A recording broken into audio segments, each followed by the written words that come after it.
DNA मित्रों, आज हम अपने विश्लेषण की शुरुआत प्रधानमंत्री नरेंद्र मोदी और अमेरिकी राष्ट्रपति डोनाल्ड ट्रंप के बीच हुई मुलाकात से करेंगे। दोनों नेताओं के बीच 38 मिनट की मुलाकात हुई। यह मुलाकात उस वक्त हुई जब भारत और अमेरिका बहुत जल्द एक बड़ी ट्रेड डील साइन करने वाले हैं। आज आपको जानना चाहिए पीएम मोदी और डोनाल्ड ट्रंप की मुलाकात के दौरान किन बड़े मुद्दों पर चर्चा हुई। इस मीटिंग के दौरान दोनों नेताओं की बॉडी लैंग्वेज कैसी थी, क्या मोदी और ट्रंप के बीच हाउडी मोदी और नमस्ते ट्रंप जैसी केमिस्ट्री बरकरार है, और सबसे महत्वपूर्ण, इस मुलाकात से दोनों देशों के रिश्तों पर जमी बर्फ की परत पिघलती दिखी या नहीं। मुलाकात के बाद ट्रंप भारत की जी भरकर तारीफ क्यों कर रहे थे, बात बात पर पीएम मोदी की प्रशंसा क्यों कर रहे थे, इन सभी सवालों पर आपसे संवाद करेंगे। लेकिन पहले आप जानिए आज अमेरिका और भारत के बीच किन किन मुद्दों पर वार्ता हुई और इस वार्ता से क्या क्या निकला है। मित्रों, आज प्रधानमंत्री मोदी और अमेरिका के राष्ट्रपति डोनाल्ड ट्रंप की वार्ता में भारत अमेरिका ट्रेड डील, द्विपक्षीय संबंधों और मिडिल ईस्ट की स्थिति पर चर्चा हुई। डोनाल्ड ट्रंप ने भारत और पीएम मोदी के साथ अपने मजबूत रिश्तों की बात कही, हाउडी मोदी और नमस्ते ट्रंप जैसे कार्यक्रमों को याद किया। आज प्रेस कॉन्फ्रेंस के दौरान प्रधानमंत्री मोदी और राष्ट्रपति ट्रंप बहुत सहज दिखे। पीएम मोदी ने मिडिल ईस्ट में शांति के लिए ट्रंप के प्रयासों की सराहना की, तो ट्रंप ने भी मोदी की दिल खोलकर तारीफ की। डोनाल्ड ट्रंप ने कहा, G7 समिट में मौजूद सभी नेता भारत के प्रधानमंत्री को बहुत पसंद करते हैं। आज आपको भारत के बारे में कही गई अमेरिकी राष्ट्रपति की बड़ी बातों के बारे में जानना चाहिए। ट्रंप ने बताया, भारत और अमेरिका व्यापार समझौते के बहुत करीब है। मोदी बहुत कड़े और मजबूत वार्ताकार हैं। ट्रंप ने कहा, अगर भारत पर कभी हमला हुआ तो अमेरिका भारत के साथ खड़ा होगा, भले ही कोई लिखित समझौता ना हो। ट्रंप ने आज भारतीयों को आश्वस्त किया, जब तक वो राष्ट्रपति है तब तक भारत के पास व्हाइट हाउस में एक बहुत अच्छा दोस्त है। ट्रंप ने बताया, प्रधानमंत्री मोदी लंबे समय से मेरे दोस्त रहे हैं और हमारा रिश्ता हमेशा बहुत अच्छा रहा है। डोनाल्ड ट्रंप ने बहुत जल्द भारत यात्रा पर फिर से आने की बात भी कही है। आज प्रेस कॉन्फ्रेंस के दौरान प्रधानमंत्री मोदी और ट्रंप दोनों ने अपनी पुरानी केमिस्ट्री को याद किया। ट्रंप ने हाउडी मोदी प्रोग्राम का जिक्र किया, प्रधानमंत्री मोदी को अमेरिका में लोकप्रिय बताया। इसके जवाब में मोदी ने नमस्ते ट्रंप कार्यक्रम की याद दिलाई। डोनाल्ड ट्रंप ने भी फौरन बताया किस तरह भारत में उनका लाखों लोगों ने स्वागत किया था।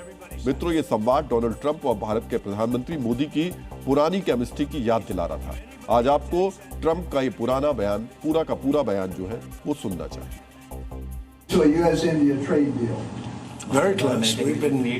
ट्रेड डील बहुत ही नजदीक है। ये बहुत ही सख्त नेगोशिएटर है, बहुत ही सख्त नेगोशिएटर। आप इन्हें देखिए, ये बहुत ही मासूम और बहुत ही अच्छे हैं, लेकिन ये बहुत सख्त नेगोशिएटर हैं।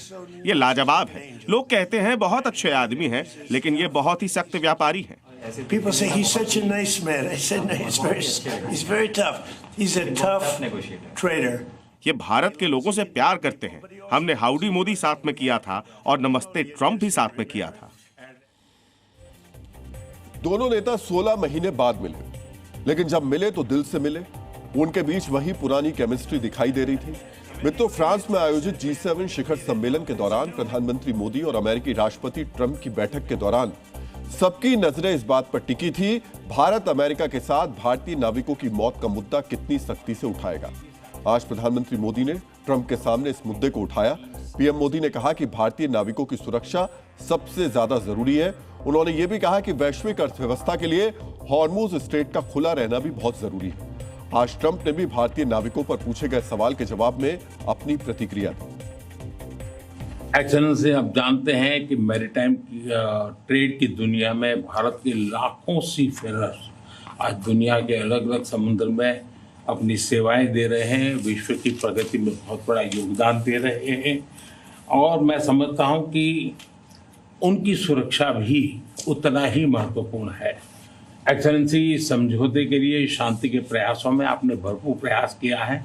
मुझे पूरा विश्वास है कि समझौते में सीफेरर की सुरक्षा भी सुनिश्चित होगी और उसको प्राथमिकता मिलेगी। Words of condolences for the grieving families, sir. Yeah, I did. I heard about it. हाँ, मैं करता हूँ।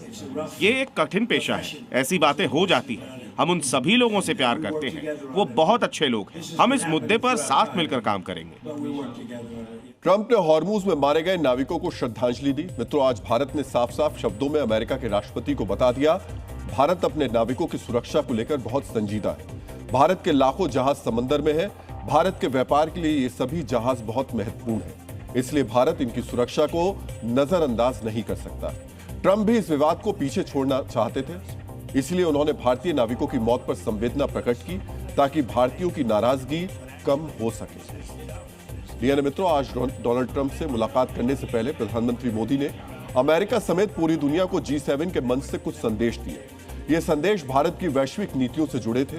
भारत अमेरिका के बीच भरोसे में कमी को दूर करने का मंत्र भी इस संदेश में छिपा था। प्रधानमंत्री मोदी ने अपने संदेश में साफ साफ कहा, आज दुनिया संसाधनों की कमी से नहीं बल्कि भरोसे की कमी से जूझ रही है और हमारी साझेदारियों का भविष्य इसी भरोसे के निर्माण पर निर्भर करता है। इस बयान का संदेश साफ है, संसाधन हर किसी के पास है, लेकिन भरोसेमंद साथी सिर्फ भारत है, जिससे साझेदारी गिरते देशों को भी संभाल सकती है। आज इस संदेश को सही साबित करने वाला एक वीडियो भी चर्चा में है, जिसमें दिख रहा है भारत कैसे अपने सहयोगियों को संभालता है। ये वीडियो G7 समिट के दौरान सदस्य देशों के नेताओं की ग्रुप फोटो से पहले का है, जब पीएम मोदी हाथ बढ़ाकर ट्रंप को सहारा देते हैं। ट्रंप पीएम मोदी का हाथ थामते हैं और उनके पास में ही खड़े हो जाते हैं। मित्रों, डिप्लोमेसी में जो शब्द बोले जाते हैं उतना ही महत्व बॉडी लैंग्वेज का भी होता है। ये संकेत है कि अब दुनिया के सबसे शक्तिशाली देश को भी भारत का साथ चाहिए। अब इसी फोटो सेशन की एक दूसरी तस्वीर भी देखिए। फोटो सेशन खत्म होने के बाद सभी नेता एक एक करके आगे आते हैं, एक एक कर राष्ट्रपति ट्रंप से हाथ मिलाते हैं। इस वीडियो को बहुत ध्यान से देखिए। राष्ट्रपति ट्रंप बाएं हाथ से पीएम मोदी का हाथ थामे हुए हैं। वो सभी नेताओं से एक एक कर हाथ मिलाते हैं। इस दौरान मजबूती से वो पीएम मोदी का हाथ थामे रहते हैं। कूटनीति की भाषा में कहे तो राष्ट्रपति ट्रंप विश्व मंच पर यह संदेश देना चाहते हैं कि अमेरिका भारत के साथ मजबूत और नजदीकी रिश्ते चाहता है। मित्रों, वर्ल्ड ऑर्डर में भारत के बढ़ते कद को बयान करने वाले इन दो वीडियो को एक बार हम न्यूज वॉल पर भी देख लेते हैं। और ये दो वीडियो जो हम आपको बता रहे हैं, एक तो तब का है जब फोटो सेशन होने वाला था, ट्रंप बिल्कुल पहुंच रहे थे, जैसे ही उन्होंने सीढ़ी पर पैर रखा थोड़ा सा दिखे, देखिए जिस तरीके से, और प्रधानमंत्री ने अपने हाथ का सहारा उनको दिया, उन्होंने हाथ पकड़ा और ऊपर की तरफ चढ़े। और दूसरा ये आप देख सकते हैं, ये तब का है जब फोटो सेशन खत्म हुआ और ट्रंप कैसे पीएम का हाथ पकड़ के बाकी जो नेता आ रहे थे, राष्ट्राध्यक्ष आ रहे थे, उनसे बात करते चल रहे थे। मित्रों, ट्रंप जब लड़खड़ाए तो पीएम मोदी ने उनको हाथ देकर संभाला। आज आपको समझना चाहिए अमेरिका आज किन मोर्चों पर लड़खड़ा रहा है और उसे कहां कहां भारत का हाथ चाहिए, भारत का साथ चाहिए।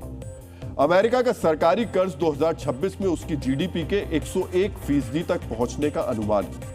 ऐसे में उसे भारत जैसे विशाल बाजार की जरूरत है, जहां वो ऊर्जा, विमान, रक्षा उपकरण और टेक्नोलॉजी उत्पाद बेचकर अपनी आर्थिक वृद्धि को बनाए रख सके। दूसरी तरफ अमेरिका की आबादी तेजी से बूढ़ी हो रही है, जबकि भारत की औसत उम्र सिर्फ 29 साल है। यही वजह है एआई, साइबर सिक्योरिटी और इंजीनियरिंग जैसे क्षेत्रों में भारत बड़ा टैलेंट हब बन चुका है। विदेशी कंपनियों के लिए काम करने वाले भारत के जीसीसी सेक्टर में 2026 तक करीब 23 लाख कर्मचारी होने का अनुमान है, जो अमेरिकी कंपनियों के लिए फायदेमंद है। अमेरिका को चीन के बढ़ते प्रभाव से भी निपटना है। चीन ने रेयर अर्थ और क्रिटिकल मिनरल्स की सप्लाई चेन पर मजबूत पकड़ बना रखी है। यही वजह है कि 2026 में 76% अमेरिकी कंपनियां चीन के बाहर नए सप्लायर खोज रही है। भारत और अमेरिका ने लिथियम, रेयर अर्थ और मिनरल सप्लाई चेन पर रणनीतिक सहयोग शुरू कर दिया। मैन्युफैक्चरिंग के क्षेत्र में भी अमेरिका लंबे समय तक चीन पर निर्भर रहा। अब कंपनियां चाइना +1 रणनीति अपना रही हैं, यानी चीन के साथ किसी दूसरे देश में भी उत्पादन बढ़ा रही है। इसका सबसे बड़ा फायदा भारत को मिला। 2025 में भारत अमेरिका के लिए सबसे बड़ा स्मार्टफोन सप्लायर बन गया। और सबसे बड़ी बात, चीन को संतुलित करने के लिए अमेरिका को भारत की जरूरत है। भारत आज दुनिया की चौथी सबसे बड़ी अर्थव्यवस्था है, क्वाड का सदस्य है और हिंद महासागर में बेहद महत्वपूर्ण रणनीतिक स्थिति रखता है। मित्रों, आज अमेरिका को भारत की जरूरत है। भारत इस जरूरत को पूरा करने के लिए साझेदारी करने को भी तैयार है, लेकिन भारत ने इस साझेदारी के लिए कुछ नियम और शर्तें भी तय की है, जिसका संकेत अमेरिका के पूर्व राष्ट्रपति की कही गई मशहूर लाइन के जरिए ट्रंप तक पहुंचाया गया। पीएम मोदी ने कहा, अमेरिका के पूर्व राष्ट्रपति रोनाल्ड रीगन ने कहा था, भरोसा करो लेकिन सत्यापन भी करो। यह विचार आज भी उतना ही प्रासंगिक है। आने वाली पीढ़ियों के प्रति हमारा दायित्व है कि हम नए युग की जरूरतों के अनुरूप ऐसे नियम आधारित वैश्विक व्यवस्था का निर्माण करें जिस पर सभी को विश्वास हो। मित्रों, प्रधानमंत्री मोदी ने अमेरिका के राष्ट्रपति की मौजूदगी में रीगन की जिस मशहूर लाइन को दोहराया वो मूल रूप से सोवियत संघ के साथ परमाणु समझौते के समय इस्तेमाल की गई थी। पीएम मोदी ने इस लाइन को दोहराकर संदेश दिया, भारत अमेरिका के साथ पार्टनरशिप पर भरोसा करता है, लेकिन आंख बंद करके अमेरिका के पीछे नहीं चलेगा। पिछले कुछ वर्षों से भारत ने अमेरिका की नाराजगी के बावजूद अपनी नीतियों को जारी रखा है। अमेरिका की नाराजगी और काटासा प्रतिबंधों के खतरे के बावजूद भारत ने रूस से S-400 एयर डिफेंस सिस्टम खरीदा। अमेरिका को संदेश मिल गया कि भारत के लिए देश की सुरक्षा पहले है, अमेरिकी दबाव बाद में है। अमेरिका ने भारत की जीएसपी व्यापार सुविधा खत्म की तो भारत ने बादाम, सेब, अखरोट जैसे 28 अमेरिकी उत्पादों पर अतिरिक्त शुल्क लगा दिया। इस कदम से अमेरिका को समझा दिया गया कि व्यापार में दबाव होगा तो जवाब भी मिलेगा। यूक्रेन वॉर के दौरान पश्चिमी देशों ने रूस के खिलाफ कड़ा रुख अपनाया, लेकिन भारत ने संयुक्त राष्ट्र में कई बार वोटिंग से दूरी बनाई और बार बार कहा कि युद्ध से नहीं, बातचीत और कूटनीति से समाधान निकलना चाहिए। मतलब भारत किसी गुट की नहीं, अपने हित की भाषा बोलता है। पश्चिमी दबाव के बावजूद भारत ने सस्ता रूसी तेल खरीदना जारी रखा, क्योंकि इससे भारत की ऊर्जा सुरक्षा और देश में ईंधन कीमतों को स्थिर रखने में मदद मिली। अमेरिका के लिए संदेश साफ था, तेल खरीदने का फैसला वॉशिंगटन नहीं, नई दिल्ली तय करेगी। मित्रों, ट्रंप ने भारत की जरूरतों को देखते हुए 5वीं पीढ़ी का फाइटर जेट भी ऑफर किया था, लेकिन तकनीक देने को तैयार नहीं थे। भारत ने अमेरिका के बजाय फ्रांस के साथ 114 राफेल विमानों की डील की, क्योंकि फ्रांस टेक्नोलॉजी ट्रांसफर और भारत में इनके निर्माण के लिए तैयार हुआ। मित्रों, ये भारत की उस नीति का उदाहरण है जिसका संकेत भारत की तरफ से G7 समिट में दिया गया।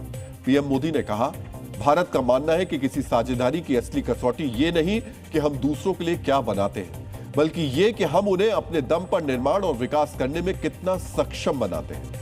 भारत के साथ इस तरीके की भरोसेमंद साझेदारी करने वाले देश फायदे में है, फिर चाहे वो फ्रांस हो या फिर यूएई।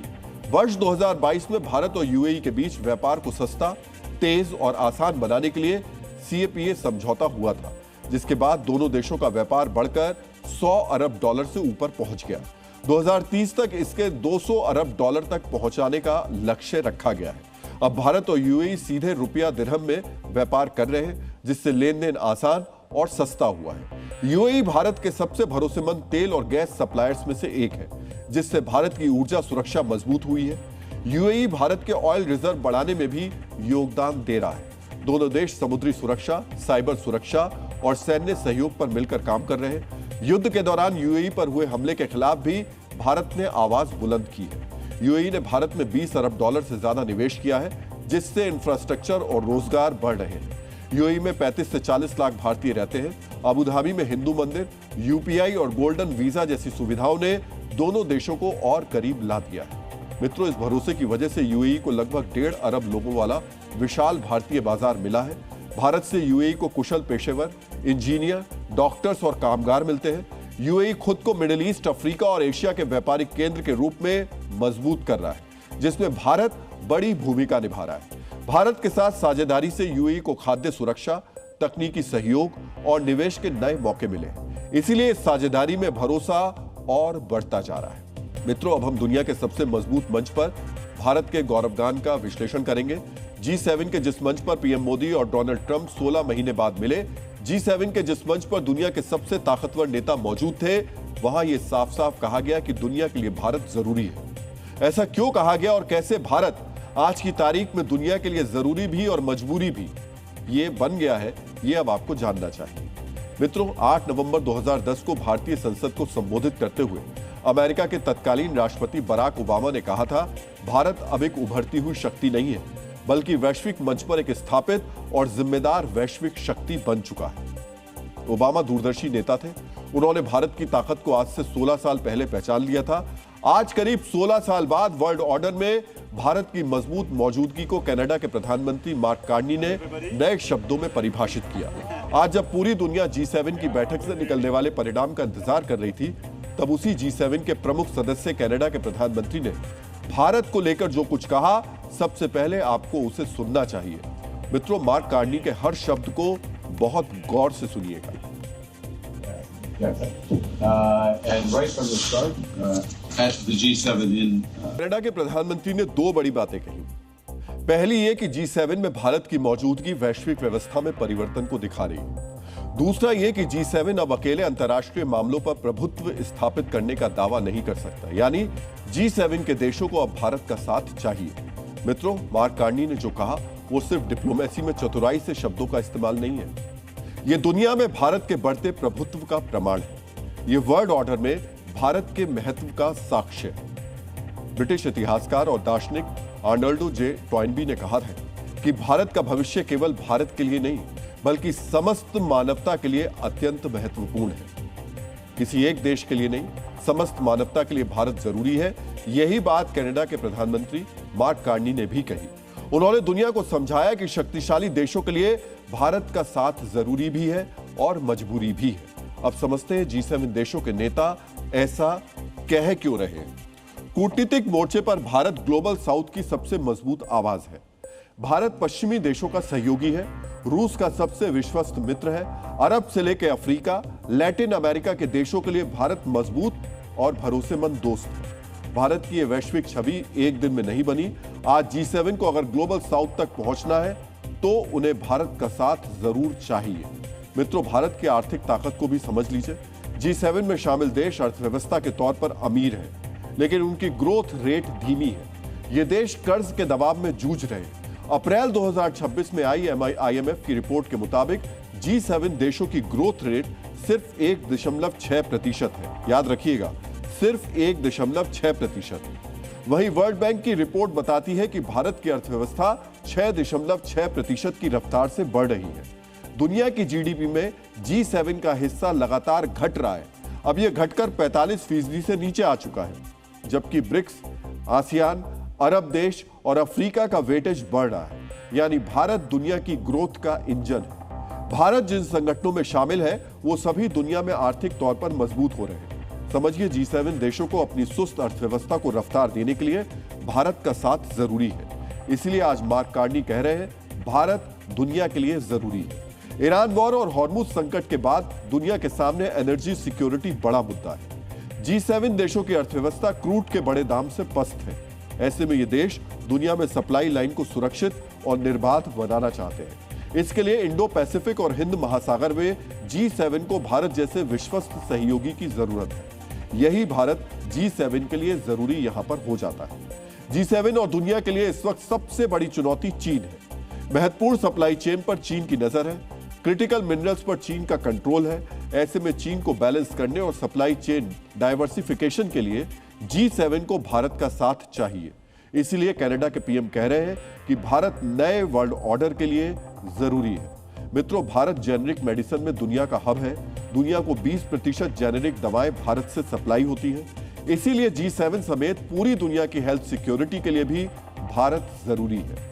G7 देशों के पास आर्थिक मजबूती तो है, लेकिन बड़ा बाजार नहीं है।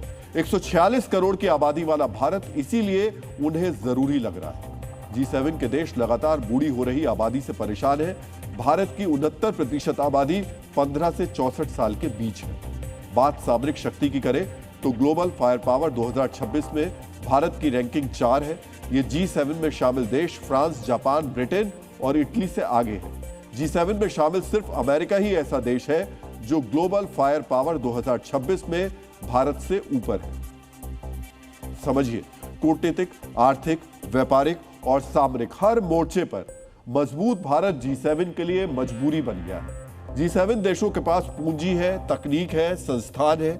वहीं भारत के पास डेमोग्राफी है, विकास की तेज रफ्तार है, ग्लोबल साउथ में मजबूत मौजूदगी है। अपनी इसी ताकत की वजह से आज भारत G7 की बैठक में पहली पंक्ति में नजर आता है। इसलिए मार्क कार्नी को कहना पड़ा कि भारत नए वर्ल्ड ऑर्डर का जरूरी हिस्सा है। मित्रों, संयुक्त राष्ट्र के महासचिव एंटोनियो गुटेरेस ने कहा कि वैश्विक चुनौतियों से निपटने और बहुपक्षीय व्यवस्था को बनाए रखने के लिए आज दुनिया को भारत के नेतृत्व की बेहद जरूरत है। यह जरूरत इसलिए है क्योंकि चंद साल पहले तक अपनी आर्थिक और सामरिक मजबूती के कारण G7 दुनिया की पॉलिसी बनाता था। पूरी दुनिया उनका अनुकरण करती थी। लेकिन अब समय बदल गया है। ग्लोबल साउथ मजबूत हो रहा है। भारत, ब्राजील, अरब और अफ्रीका के देशों का दखल वर्ल्ड ऑर्डर में बढ़ा है। G7 को चीन पर निर्भरता घटानी है। ऐसे में उनके पास भारत के अलावा कोई और विकल्प नहीं है। मित्रों, समझिए, कनाडा के प्रधानमंत्री का बयान पश्चिमी देशों की मजबूरी का संकेत है। ये साफ साफ संकेत है कि भारत से दूरी रखना अब रणनीतिक समझदारी नहीं है। दुनिया का नया world order west versus rest नहीं, वेस्ट विद इंडिया ही है। डीएनए मित्रों, जून का महीना, अब बात कर लेते हैं देश की सियासत की। तो जून का महीना उद्धव ठाकरे के लिए एक बार फिर टूट वाला महीना साबित हो रहा है। 4 साल पहले शिवसेना की स्थापना दिवस के 2 दिन बाद एकनाथ शिंदे ने पार्टी के विधायकों को तोड़ा था और अब शिवसेना की स्थापना दिवस के 2 दिन पहले पार्टी के सांसद टूटते दिखाई दे रहे हैं। कल तक उद्धव गुट में टूट की जो अटकलें लग रही थी, वो आज हकीकत में बदलती दिखाई दे रही है। मित्रों, उद्धव गुट के 9 लोकसभा सांसदों में से 6 ने पार्टी से दूरी बना ली है। कहा जा रहा है ये सांसद लोकसभा स्पीकर ओम बिरला से मुलाकात कर सकते हैं।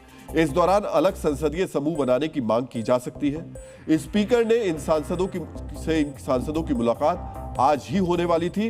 लोकसभा अध्यक्ष ने उन्हें मिलने का समय दे भी दिया था, लेकिन ताजा स्थिति यह है कि बागी सांसद अपने खेमे में एक और सांसद के शामिल होने का इंतजार कर रहे हैं, यानी 7वें सांसद का इंतजार किया जा रहा है। इसी वजह से लोकसभा स्पीकर से अभी तक उनकी मुलाकात नहीं हो पाई है। जैसे ही 7वें सांसद को लेकर स्थिति साफ होगी, वैसे ही बागी नेता स्पीकर से मिलने के लिए नया वक्त मांगेंगे। उधर उद्धव गुट के साथ फिलहाल लोकसभा के केवल 3 सांसद हैं। इनमें अरविंद सावंत, अनिल देसाई और राजा भाऊ वाजे शामिल हैं। सोचिए, केवल 3 दिन पहले उद्धव ठाकरे ने जो बैठक बुलाई थी, उस दौरान 4 सांसद व्यक्तिगत रूप से मातोश्री पहुंचे थे, लेकिन अब उनमें से भी एक सांसद बागी गुट में शामिल हो गए। स्पीकर के बाद बागी सांसदों की भेंट से पहले उद्धव गुट के सांसदों ने उनसे मुलाकात की। उन्होंने मांग की कि किसी भी गुट को पार्टी के प्रतिनिधि के रूप में मान्यता न दी जाए। उद्धव गुट के सांसदों ने प्रेस कॉन्फ्रेंस करके बागी सांसदों के खिलाफ मोर्चा भी खोला। कल तक पार्टी में टूट की खबरों से इनकार करने वाले संजय राउत आज बागी सांसदों को धमकियां देने लगे। 1-2 सांसद है, उसने 4 बार साईं बाबा की शपथ ली, एक ने माता भवानी की शपथ ली, एक ने माँ और बेटी की शपथ ली, हाँ, एक ने बार बार अपने माँ की शपथ ली। और उसके बावजूद अगर कोई साईं बाबा, माता भवानी, माँ की शपथ लेकर भी कोई शिवसेना जैसे अपने माँ से बेईमानी करना चाहते, शिवसेना माँ है हम सबकी, बेईमानी करना चाहते तो हम उनको छोड़ेंगे नहीं, जो चाहे वो कर लीजिए। संजय राउत आज इस कदर गुस्से में थे कि उन्होंने भाषा की मर्यादा भी तोड़ दी। बागी सांसदों के लिए उन्होंने अपशब्दों का भी इस्तेमाल किया। धमकी देने के अलावा उद्धव गुट कानूनी कार्रवाई करने की तैयारी में भी जुट गया। उद्धव गुट ने कल दिल्ली में पार्टी की संसदीय दल की बैठक बुलाई है। पार्टी ने सभी सांसदों को व्हिप जारी कर बैठक में अनिवार्य रूप से शामिल होने का निर्देश दिया है।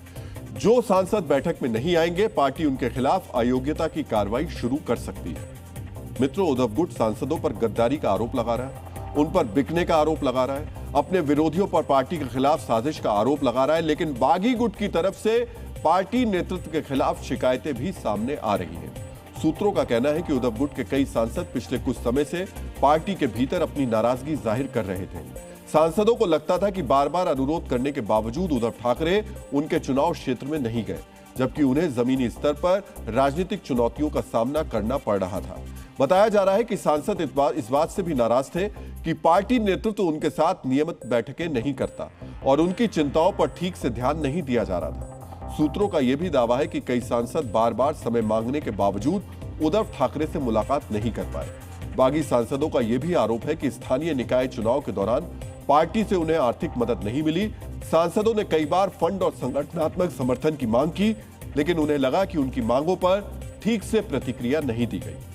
यानी सांसदों की नाराजगी एक दिन की नहीं है, धीरे धीरे उनके भीतर पार्टी नेतृत्व के खिलाफ गुस्सा भरता गया और एकनाथ शिंदे ने इसका फायदा उठाकर ऑपरेशन टाइगर की तैयारी कर ली। डीएनए मित्रों, भारतीय राजनीति में दल बदल कोई नई चीज नहीं है। 60 और 70 के दशक में दल बदल के कारण देश में कई राज्य सरकारें समय से पहले गिर गई और राजनीतिक अनिश्चितता का माहौल बना रहा। आया राम गया राम भारतीय राजनीति का एक प्रसिद्ध मुहावरा है, जिसका उपयोग अक्सर दल बदलू नेताओं के खिलाफ किया जाता है। यही वजह है कि दल बदल को रोकने और सरकारों को स्थिरता के लिए 1985 में कानून भी बनाया गया। 2003 में दल बदल विरोधी कानून को और सख्त बनाया गया, लेकिन इसके बावजूद दल बदल अभी भी जारी है। कानूनी कार्रवाई से बचने के लिए दल बदल के नए और रणनीतिक तरीके अपनाए जा रहे हैं, जैसे थोक में इस्तीफा देना और मूल पार्टी पर दावा ठोकना। पश्चिम बंगाल में तृणमूल कांग्रेस और महाराष्ट्र में शिवसेना एनसीपी के मामले में यही हो रहा है। पिछले 12 वर्षों की बात करें तो लगभग सभी पार्टियों से बड़ी संख्या में दल बदल हुए। इनमें सत्ताधारी बीजेपी भी शामिल है, लेकिन दल बदल का सबसे ज्यादा नुकसान कांग्रेस और क्षेत्रीय दलों को उठाना पड़ा। एसोसिएशन फॉर डेमोक्रेटिक रिफॉर्म यानी एडीआर की रिपोर्ट के मुताबिक 2014 से सितंबर 2022 तक दूसरी पार्टियों के 211 सांसद और विधायक बीजेपी में शामिल हुए। सितंबर 2022 के बाद के दल बदल को जोड़े तो दूसरी पार्टियों से बीजेपी में शामिल होने वाले सांसदों और विधायकों की संख्या 250 होती है। अगर बीजेपी के अलावा उसकी सहयोगी पार्टियों यानी एनडीए में शामिल होने वाले सांसदों और विधायकों को देखें तो यह संख्या 335 से 355 के बीच है। इस दौरान दल बदल करके कई नई पार्टियां भी बनी। दल बदल से सबसे ज्यादा नुकसान कांग्रेस को हुआ। एडीआर की रिपोर्ट के मुताबिक 2014 से 2021 के बीच कांग्रेस के 177 सांसद और विधायक दूसरी पार्टी में चले गए। इनमें से 173 बीजेपी में शामिल हुए। वैसे दल बदल से बीजेपी भी नहीं बची है। एडीआर की 2014 से सितंबर 2022 तक की रिपोर्ट के मुताबिक बीजेपी के भी 60 सांसद और विधायक पार्टी छोड़कर दूसरे दलों में शामिल हुए हैं। यानी दल बदल एक ऐसा रोग है जिससे सभी पार्टियां प्रभावित हैं। फिलहाल ममता बनर्जी और उद्धव ठाकरे इसकी चपेट में सबसे ज्यादा है। मित्रों, देश में 2127 रजिस्टर्ड राजनीतिक दल हैं। इनमें से 41 ऐसी पार्टियां हैं जिनके प्रतिनिधि मौजूदा लोकसभा में हैं। अगर विधायकों वाली पार्टियों को भी जोड़ दें तो लगभग 70 पार्टियां ऐसी हैं जिनकी संसद या विधानसभा में उपस्थिति है, यानी जिनके कम से कम एक सांसद या एक विधायक है। पिछले कुछ वर्षों के दौरान इनमें से 7 पार्टियों में टूट हुई। इनमें टीएमसी, आम आदमी पार्टी, शिवसेना, एनसीपी, लोक जनशक्ति पार्टी, एआईएडीएमके और पीएमके शामिल है। वैसे ऐतिहासिक तौर पर बात करें तो कांग्रेस सबसे ज्यादा टूट वाली पार्टी है। स्थापना के बाद से कांग्रेस में 60 से ज्यादा बार बंटवारा हुआ और कांग्रेस में टूट का इतिहास आजादी से पहले का है। मित्रों, कहते हैं सत्ता के लिहाज से दिल्ली का रास्ता यूपी से होकर जाता है, लेकिन विपक्षी दलों में बगावत के लिहाज से यह लाइन थोड़ी बदल जाती है। जिस तरह का दावा समाजवादी पार्टी को लेकर किया जा रहा है, उससे लग रहा है बगावत का रास्ता दिल्ली, महाराष्ट्र और बंगाल से होते हुए शायद यूपी तक जाने वाला है। यूपी के डिप्टी सीएम केशव प्रसाद मौर्य ने समाजवादी पार्टी में बड़ी टूट का दावा किया है। उनके मुताबिक समाजवादी पार्टी के 25 से ज्यादा सांसद पार्टी छोड़ने के लिए तैयार बैठे हैं। पहले आप सुनिए उनका दावा है क्या। सपा में तो अभी 25-26 सांसद टूटने को तैयार बैठे, हम लोग तोड़ ही नहीं रहे। हम लोग तो 27 में जानते हुए अपने आप ही टूट के चले जाएंगे। बीजेपी की सहयोगी सुहेलदेव भारतीय समाज पार्टी के अध्यक्ष और यूपी सरकार के मंत्री ओम प्रकाश राजभर ने भी दावा किया कि आने वाले समय में समाजवादी पार्टी में बड़ी टूट होगी। जो हाल टीएमसी का हुआ, जो हाल शिवसेना का होने जा रहा है, उसके बाद नंबर यूपी का है। उसकी पटकथा लिख दी गई है। पूरी सूचना रामगोपाल जी ने केंद्रीय गृह मंत्री माननीय अमित शाह जी को दे भी दिया है। वैसे ओम प्रकाश राजभर और केशव प्रसाद मौर्य के दावों को समाजवादी पार्टी ने खारिज किया है। समाजवादी पार्टी के मुताबिक उसके नेता टूट नहीं रहे हैं, बल्कि दूसरी पार्टियों के नेता भी उससे जुड़ रहे हैं। Keshav Maurya ji deputy chief minister, Samajwadi Party ने उन्हें कितने बार हराया है, तो ये अपनी टीआरपी बढ़ाने के लिए इस तरह की बातें करते हैं। और जब फिर लड़ेंगे तो समाजवादी पार्टी केशव मौर्य को फिर हराएंगे। मित्रों, पार्टियों में विभाजन की वजह तो वैचारिक मतभेद बताई जाती है, लेकिन हम सभी जानते हैं कि इसके पीछे मुख्य वजह राजनीतिक महत्वाकांक्षाएं ही होती है।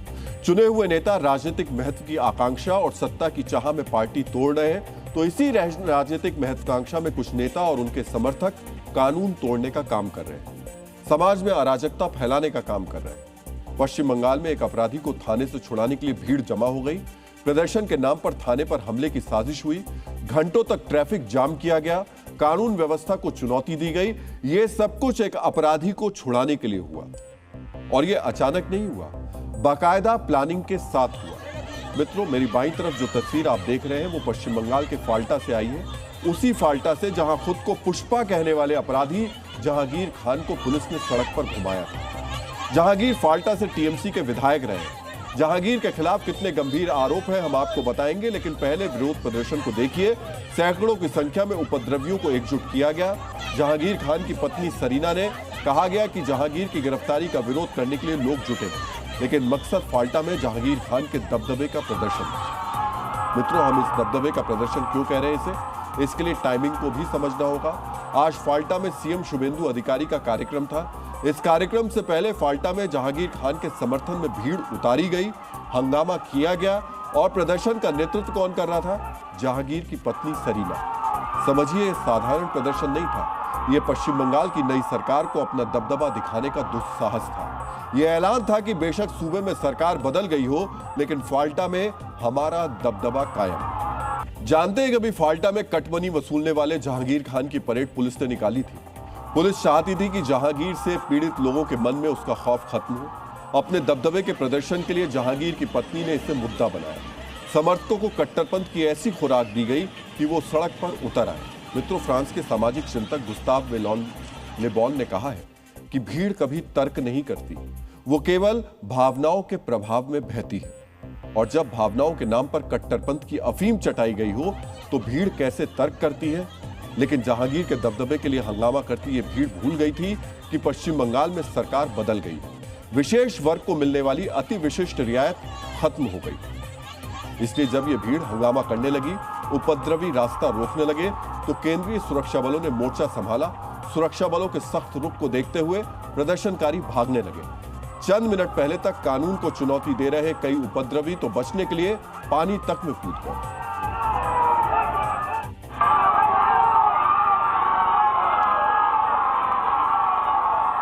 मतलब सोचिए, इन कट्टरपंथियों को इतनी हिम्मत कहां से मिलती है, कहां से इनके अंदर इतना दुस्साहस आता है कि एक अपराधी को छुड़ाने के लिए थाने के बाहर हंगामा करते हैं, ट्रैफिक रोकते हैं। सोचिए, अगर सही समय पर एक्शन नहीं होता तो फिर क्या होता? संभव है जैसे पश्चिम बंगाल में पहले होता रहा वैसे ही होता। ये उन्मादी थाने में घुस जाते और जहांगीर भीड़ के साथ रैली की शक्ल में शक्ति प्रदर्शन करते हुए घर जाते। लेकिन अब ऐसा नहीं होगा। जहांगीर तो कानून के शिकंजे में है ही, अब उन लोगों पर भी कानून का एक्शन होगा जिन्होंने शांति प्रिय नागरिकों को डराने और कानून को चुनौती देने का अपराध किया। सीएम शुभेंदु अधिकारी ने दो टूक आदेश दिया है कि प्रदर्शन के नाम पर हिंसा करने वाले उपद्रवियों की पहचान हो, उनके खिलाफ कानूनी एक्शन। এখানে কিছু লোক একজন মাফিয়া স্ত্রীর নেতৃত্বে यहाँ कुछ लोगों ने एक माफिया के नेतृत्व में पुलिस और पैरामिलिट्री के जवानों पर हमला किया। यहाँ एसपी साहब हैं, मैं उनसे कहना चाहता हूँ कि वीडियो में जो भी लोग दिख रहे हैं कोई भी बच न पाए, उनकी संपत्तियां सीज की जाए और उनकी नीलामी की जाए। रूसी मूल के अमेरिकी लेखक आइजैक एसिमोव ने कहा है कि हिंसा अयोग्य लोगों का अंतिम आश्रय होती है। मित्रों, ये शारीरिक नहीं, दिमागी रूप से अयोग्य लोग हैं। इनके लिए हिंसा अंतिम नहीं, पहला आश्रय है। इसलिए ये एक अपराधी के लिए सड़क पर उतर आए। जिस जहांगीर के लिए इस सड़क पर उतरे थे, पुलिस रिकॉर्ड में वो दुर्दांत अपराधी है। फाल्टा में उसके खिलाफ 7 FIR दर्ज है। जबरन वसूली, जमीन कब्जाने, दंगा भड़काने, वोटरों को धमकाने, चुनाव बाद हिंसा की साजिश रचने जैसे संगीन गंभीर मामले उस पर दर्ज है। महिलाओं को गैंगरेप की धमकी देने का आरोप भी जहांगीर पर लगा। ऐसे अपराधी के लिए जो भीड़ सड़क पर उतरी, उसकी सोच क्या होगी? उस भीड़ में शामिल लोगों की दिमागी और मानसिक बनावट कैसी होगी? मित्रों, ऐसी ही मानसिक बनावट का हिंसक प्रदर्शन मुर्शिदाबाद में अप्रैल 2025 में हुआ था। तब भी दिखावा प्रदर्शन का ही था, लेकिन मकसद अपनी ताकत, अपना दबदबा दिखाना था। यह हिंसक प्रदर्शन सांप्रदायिक हिंसा में बदल गया था। हिंदुओं को निशाना बनाया गया था। हिंदुओं के घर, मंदिरों में तोड़फोड़ की गई थी। हिंसक प्रदर्शन के बहाने दबदबा दिखाने वाली ये मानसिकता, ये सोच, ये रोग सिर्फ पश्चिम बंगाल तक सीमित नहीं है। इसका प्रसार देशव्यापी है। इसी दबदबा दिखाने वाले वायरस के ग्रसित लोग सितंबर 2025 में देश के 10 से ज्यादा राज्यों में सड़क पर उतरे थे। तब भी घोषित मकसद कुछ और था, लेकिन असल में जमीन पर अपनी ताकत दिखाकर शांति प्रिय नागरिकों को भयभीत करना था। सोचिए, कभी थाने के सामने कानून को चुनौती देने के लिए भीड़ उतर जाती है, कभी कानून के विरोध के नाम पर हिंदुओं पर हमला करने के लिए यही भीड़ उतर जाती है, कभी ईश निंदा के नाम पर पूरे देश में भीड़ उतार दी जाती है। इस भीड़ को सड़क पर उतारने वाला तत्व एक है, कट्टरपंथ। इस भीड़ में कट्टरपंथ का मीटर इतना हाई होता है, ये नहीं समझती कि अपराधी पर एक्शन कानून का काम है। कानून के विरोध के नाम पर हिंदुओं को निशाना बनाना अपराध। इसलिए जरूरी है कि कानून को चुनौती देने वाली इस उन्मादी भीड़ को कानून का सही अर्थ समझाया जाए। कट्टरपंथ के जहर का शिकार हो चुकी इस भीड़ को कानून के शब्दों में समझाया जाए कि प्रदर्शन लोकतांत्रिक अधिकार है, लेकिन पुलिस को, सरकारी सिस्टम को और कानून को हिंसक चुनौती देना अपराध है। डीएनए मित्रों, भारत दुनिया का सबसे बड़ा लोकतंत्र यानी डेमोक्रेसी है, लेकिन कुछ नेता दावा कर रहे हैं कि पश्चिम बंगाल में आजकल डेमोक्रेसी की जगह डेमक्रेसी चल रहा है। इस आरोप के बाद इन दिनों डेमक्रेसी चर्चा में है। यह शब्द राजनीतिक प्रेमियों के बीच ट्रेंड कर रहा है, इसलिए हमने सोचा आज डीएनए में डेमक्रेसी पर भी आपके साथ संवाद किया जाए। मित्रों, पहले समझिए डेमक्रेसी का मतलब होता क्या है। बांग्ला भाषा में डिम का मतलब होता है अंडा, और जिस तरह पश्चिम बंगाल विधानसभा चुनाव के परिणाम आने के बाद टीएमसी नेताओं पर अंडे फेंके जा रहे हैं, उसे देखते हुए कहा जा रहा है कि बंगाल में डेमक्रेसी चल रही है। मतलब अंडा अटैक को डेमक्रेसी का नाम दिया गया है। यानी मित्रों, डेमक्रेसी शब्द की उत्पत्ति कहां से हुई, आपको यह भी जानना चाहिए। पश्चिम बंगाल सरकार में मंत्री अग्निमित्र पॉल से जब टीएमसी नेताओं पर हो रहे अंडा अटैक को लेकर सवाल पूछा गया, तो उन्होंने अंडे की दुकान का अपना अनुभव साझा किया। साथ ही बंगाल में अंडा अटैक के बढ़ते कल्चर को डेमक्रेसी का नाम दिया। भारत में तो गणतंत्र है ना, डेमोक्रेसी की बात करते हैं। अब बंगाल में डेमोक्रेसी है, डीम माने अंडा। अब अंडा वाले का दुकान में जाए तो 2 तरह का अंडा मिल रहा है। वो पूछते हैं कि आपको खाना है, आपको मारना है, और मारने वाले का अंडा के दाम ज़्यादा है। तो अब क्या करें, अभी अंडा का कल्चर आ गया है ये, और इसका दाई है ममता बनर्जी और अभिषेक बनर्जी। गाड़ी का बॉनेट में खड़ा होकर पैंट का पॉकेट में हाथ लगाकर 4 तारीख के बाद डीजे बजाएंगे। अब डीजे बजा रहे हैं अंडा से। डीएनए मित्रों, पश्चिम बंगाल में विपक्ष के नेताओं पर हो रहे हमलों को डेमोक्रेसी क्यों कहा जा रहा है, आपको तस्वीरों के साथ समझना चाहिए। टीएमसी सांसद अभिषेक बनर्जी पर अंडों से हुए हमले के बाद मानो बंगाल में जहां भी टीएमसी नेता दिख रहे हैं, जनता अंडे मार रही है। टीएमसी नेताओं पर डिम यानी अंडे से हमलों की इतनी तस्वीरें सामने आ रही हैं, मानो लोग हाथ में अंडे लेकर टीएमसी नेताओं का इंतजार कर रहे हैं। अंडा अटैक के ताजा शिकार हुए टीएमसी के विधायक कुणाल घोष पर अंडा अटैक पूर्व मुख्यमंत्री ममता बनर्जी के घर के बाहर हुआ। कटमनी और बीजेपी कार्यकर्ताओं के साथ मारपीट करने के आरोप में गिरफ्तार टीएमसी नेता सौमित्र बनर्जी पर भी जमकर अंडों की बारिश हुई। टीएमसी नेता विश्वजीत दास भी अंडा अटैक का शिकार हुए। सरकारी राहत सामग्री के गबन के आरोप में स्थानीय लोगों ने उनके घर में घुसकर उन पर अंडों से हमला किया। डीएनए मित्रों, स्थिति यह हो गई है कि टीएमसी के हर छोटे बड़े नेता को अंडा अटैक का डर सता रहा है। कोई बंगाल में शुरू हुए डेमोक्रेसी कल्चर के लिए बीजेपी को जिम्मेदार ठहरा रहा है, तो कोई गृह मंत्री को ईमेल करने की बात कर रहा है, तो कोई अंडा फेंकने वालों पर एफआईआर दर्ज करवाने की धमकियां दे रहा है। पश्चिम बंगाल में जो हाल हो रहा है, दीदी का बाड़ी से सामने से निकाल के कुणाल घोष एमएलए जब प्रेस का साथ बात कर रहे थे, उस टाइम ये गुंडा लोग, बीजेपी का गुंडा लोग, वो गुंडा लोग अंडा छोड़ा है। पुलिस इधर बैठा है, खड़ा है, पुलिस कुछ नहीं करता है। गणतंत्र तो पूरा नष्ट कर दिया। इससे खराब क्या हो सकता है? मैं तो अमित शाह को एक मेल भेज रहा हूं इस घटना के बारे में। डीएनए मित्रों, टीएमसी नेताओं पर अंडा अटैक का मामला न्यायालय तक पहुंच गया है। कलकत्ता उच्च न्यायालय के एक वकील ने हाईकोर्ट से इस मामले में दखल देने की अपील की। एक सवाल आपके मन में भी आ रहा होगा कि टीएमसी नेताओं का विरोध करने के लिए डिम यानी अंडे को ही हथियार क्यों बनाया गया। इसे आचार्य चाणक्य के एक कथन द्वारा समझा जा सकता है। उन्होंने कहा था, शारीरिक चोट शरीर पर घाव देती है जो समय के साथ भर जाती है, लेकिन सार्वजनिक अपमान सीधे आत्मा पर चोट करता है। शायद यही वजह है कि बंगाल में टीएमसी नेताओं पर अंडे फेंके जा रहे हैं, ताकि चोट शरीर पर नहीं बल्कि उनके अहंकार पर लगे, जिससे बंगाल की जनता बीते 1.5 दशक से झेल रही थी। जन्म से मृत्यु तक जो लोग काटमानी लिया है, अब उन लोगों का जो कर्म है उसका भरम वो लोग कर रहा है, ये सब अंडा खाकर। पब्लिक के ऊपर पुलिस द्वारा इतना केस कराया, झूठा केस, इसके चलते जो पब्लिक के अंदर जो गुस्सा है, ये गुस्सा निकल रहा है। डीएनए मित्रों, बंगाल में डेमोक्रेसी का जो दौर चल रहा है वो नया नहीं है, बल्कि अंडों से हमला इतिहास के पन्नों में भी दर्ज है। आपको यह भी जानना चाहिए डेमोक्रेसी कल्चर आया कहां से। 16वीं सदी में शेक्सपियर के दौर में जब थिएटर में कोई अभिनेता खराब एक्टिंग करता था तो दर्शक उस पर सड़े हुए अंडे फेंकते थे। 19वीं सदी में यूरोप में अपराधियों को बीच चौराहे पर एक लकड़ी के ढांचे में बांध दिया जाता था और आम जनता उन पर सड़े हुए अंडे फेंकती थी। किसी नेता पर अंडा फेंकने का पहला चर्चित मामला साल 1917 में दर्ज हुआ, जब ऑस्ट्रेलिया के तत्कालीन प्रधानमंत्री Billy Hughes Queensland railway station पर भाषण दे रहे थे, तभी एक व्यक्ति ने उनके सिर पर अंडा फेंक दिया। 1958 में जब अमेरिका के तत्कालीन उपराष्ट्रपति रिचर्ड निक्सन पेरू के दौरे पर गए थे, तब उनकी कार पर प्रदर्शनकारियों ने अंडों से हमला किया था। 1991 में जर्मन चांसलर हेलमुट कोल पर एक जनसभा के दौरान अंडे फेंके गए थे। ब्रिटेन के पूर्व प्रधानमंत्री डेविड कैमरन, फ्रांस के राष्ट्रपति इमैनुअल मैक्रों, ब्रिटेन के किंग चार्ल्स तृतीय को भी सार्वजनिक मंचों पर अंडे वाले अपमान का सामना करना पड़ा है। यानी अंडे फेंकना दशकों या यूं कहें सदियों से विरोध प्रदर्शन का प्रतीक है। और पश्चिम बंगाल में जिस तरह हर रोज टीएमसी नेताओं पर अंडों से हमला हो रहा है, उससे अंदाजा लगाया जा सकता है कि बंगाल की जनता में टीएमसी के खिलाफ कितना आक्रोश है। मित्रों, अब उस समझौते की जिसकी वजह से अमेरिका में डोनाल्ड ट्रंप से लोग नाराजगी जता रहे हैं। ईरान के साथ जिस डील को लेकर ट्रंप खुद ही अपनी तारीफ कर रहे हैं, उसी डील की वजह से ट्रंप के अपने भी रूठ गए हैं। जिस समझौते को ट्रंप ऐतिहासिक जीत बनाकर पेश कर रहे हैं, उसी समझौते को ऐतिहासिक आत्मसमर्पण कहा जा रहा है। खास बात यह कि ट्रंप उन लोगों के निशाने पर भी है जो उनकी पार्टी के समर्थक बताए जाते हैं। इन्हीं समर्थकों में एक नाम मार्क लेविन का है। उनका the Mark Levin show America के सबसे लोकप्रिय रेडियो टॉक शो में से एक है। इसके जरिए वो अपनी राजनीतिक विचार साझा करते हैं और उनका राजनीतिक विचार ट्रंप के समर्थन में रहा है।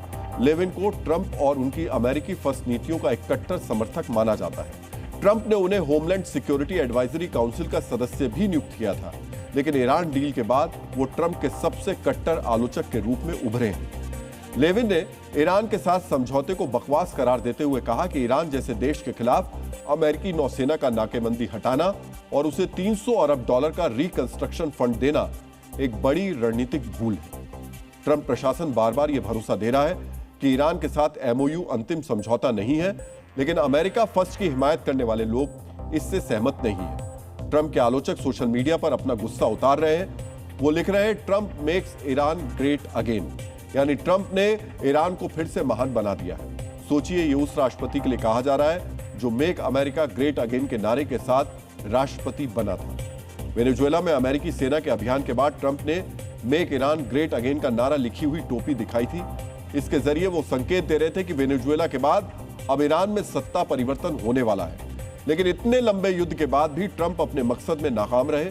उनके समर्थक इससे नाराज हैं। इस आग में घी डालने का काम ईरान को भारी भरकम रियायत देने की खबरें लगातार कर रही हैं। मित्रों, इस बीच ईरान को $300 अरब के फंड को लेकर नई जानकारियां भी सामने आई है। न्यूज एजेंसी रॉयटर के मुताबिक अमेरिका ईरान के समझौते में $300 अरब का फंड वाकई शामिल है। इसमें से आधे से ज्यादा रकम का वादा पहले ही किया जा चुका है, यानी $150 अरब देने का वादा औपचारिक समझौते से पहले ही किया जा चुका है। हालांकि यह फंड पूरी तरीके से प्राइवेट सेक्टर का है। अमेरिका और खाड़ी देशों समेत कई देशों की कंपनियां इतनी बड़ी रकम ईरान में निवेश करेंगी। इनमें दक्षिण कोरिया, जापान, सिंगापुर और मलेशिया की कंपनियां भी शामिल हैं। ये निवेश ऊर्जा, लॉजिस्टिक, मैन्युफैक्चरिंग और ट्रांसपोर्ट सेक्टर में होगा। इसका नाम रिकंस्ट्रक्शन एंड डेवलपमेंट फंड रखा गया है। इसके जरिए युद्ध में तबाह ईरान की कंपनियों, रिफाइनरीज, एयरपोर्ट और बुनियादी ढांचे को दुरुस्त किया जाएगा। सोचिए, पिछले 4 दशक से ईरान में अमेरिका तो क्या, दूसरे देशों की कंपनियां भी पैसा नहीं लगा रही थी। इसका कारण अमेरिका की तरफ से लगाई गई पाबंदियां हैं। लेकिन अब वही अमेरिका अपने देश की कंपनियों के अलावा दूसरे देशों की कंपनियों को भी निवेश करने के लिए कह रहा है।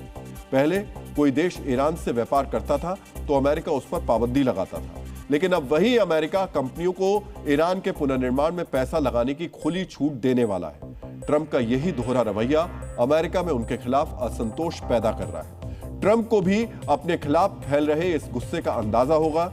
यही वजह है कि वो एक तरफ ईरान को पैसे देने से इनकार कर रहे हैं, दूसरी तरफ ईरान पर बमबारी की धमकियां भी दे रहे हैं। No, we're not investing. We're not putting up 10 cents and नहीं, हम निवेश नहीं कर रहे हैं। हम एक पैसा भी नहीं लगा रहे हैं। कोई चाहे तो लगा सकता है, लेकिन ये उस पर निर्भर है। ये एक समझौता ज्ञापन है। अगर मुझे ये पसंद नहीं आया तो हम वापस ईरान पर गोलियां चलाने लगेंगे, उस पर बम गिराने लगेंगे। अगर ईरान ठीक से पेश नहीं आया तो हम फिर से बमबारी करने लगेंगे। in the middle of their head. Trump बार बार दुनिया के सामने दोहरा रहे हैं कि ईरान के खिलाफ अमेरिका की जीत हुई है। प्रधानमंत्री नरेंद्र मोदी के साथ मीडिया से बात करते हुए भी ट्रंप ने यही दोहराया। They have no navy, they have no air force, all bombed out. Iran के पास ना तो नौसेना है ना वायुसेना। उनके पहले स्तर के नेता मारे गए, दूसरे स्तर के नेता भी मारे गए, तीसरे स्तर के कुछ नेता भी मारे गए। ईरान हमसे समझौता करना चाहता है। हमने युद्ध के पहले हफ्ते में ही ईरान को मात दे दी थी। Really, in the first week, militarily, we defeated Iran. Trump bar bar America के लोगों को यह भरोसा देने की कोशिश कर रहे हैं कि अमेरिका ने ईरान को युद्ध में हराया है।